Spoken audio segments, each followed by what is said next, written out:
Entonces, después de evaluar lo que es la anatomía fetal, que forma parte de la ecografía del primer trimestre actualmente, nosotros vamos a estar capacitados de poder decir en un 100% que es un feto acráneo, secuencia cráneo-encefalia, que tiene una ectopia cordis o encefalocélebre.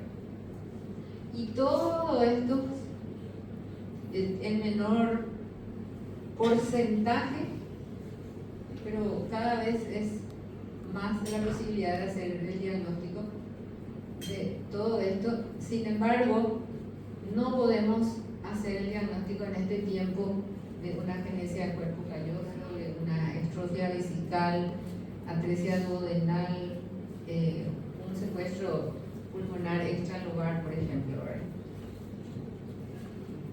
Tendrían que tener esa lista de cosas que tenemos que buscar en 11 a 14 semanas.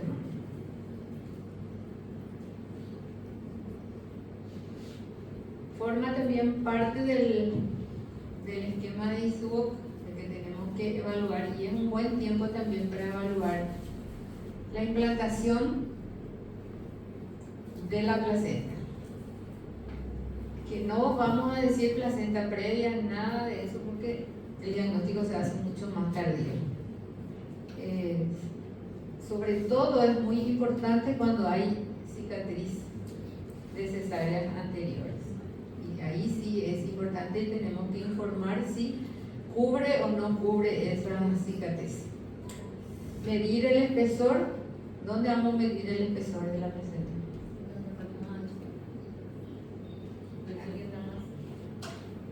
Ya dieron placenta la vez pasada. Se mide en la parte central o sea, normalmente hay que ver la salida del cordón umbilical y a ese nivel medir. Y si no podemos identificar, si no tenemos Doppler en una paciente obesa, etcétera, etcétera, entonces en la parte media de la placenta. El líquido no hay una tabla todavía de medición.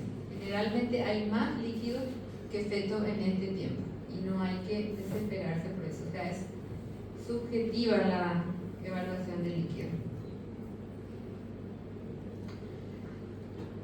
Bueno, eso es con respecto a la evaluación anatómica que tenemos que hacer en este tiempo.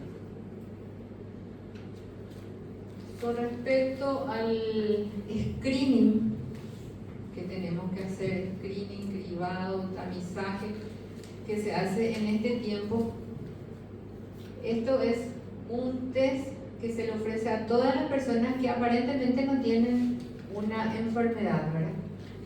Pero después de realizar este estudio podemos hacer el diagnóstico o la posibilidad de que pueda tener esa enfermedad, y con eso podemos justificar de hacer una punción, por ejemplo, después. Eso es screening. ¿Y por qué es muy importante realizarlo? Porque el 97% de los defectos congénitos ocurren en familias que no tienen historias previas. Por eso es importante ofrecerle a las pacientes, porque hay que hablar con ellos y explicarles. Porque la gran mayoría creen que hace el diagnóstico y no hace el diagnóstico, solo es riesgo lo que vamos a obtener con estos screenings. Yo no voy a hablar de los marcadores porque en la siguiente clase se va a desarrollar uno a uno cada marcador. Entonces, entre los marcadores, el más importante es la translucencia nucal. Y después están los adicionales, que tenemos el hueso nasal y el ductus venoso. Esto, entonces, como les digo, la siguiente clase va a ser de translucencia nucal porque es el marcador más importante. y después cada uno se va a desarrollar. En este tiempo tenemos que tener la capacidad de hacer el diagnóstico de la corionicidad. Sinuosidad es mucho más complejo, entonces lo que utilizamos es la corionicidad. Y ya habrán visto, no sé si el doctor Gustavo les habló de algo de cómo se hace el diagnóstico de gestación precoz.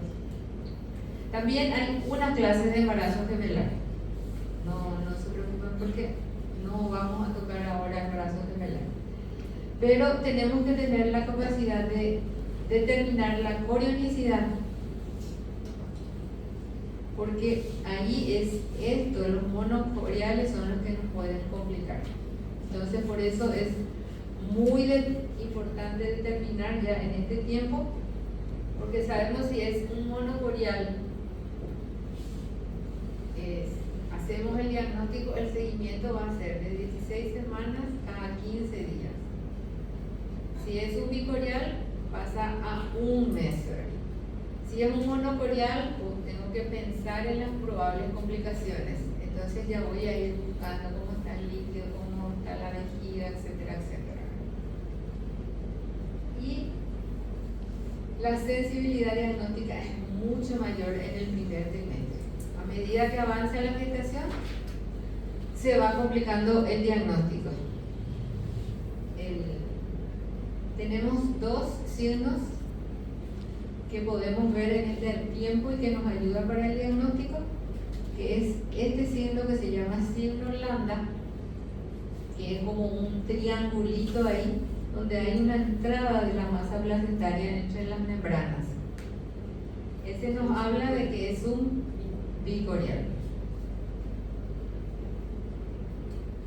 Y cuando es monocorial, ven que la membrana es finita y sale como una T ahí del directo de la placenta y es el signo T.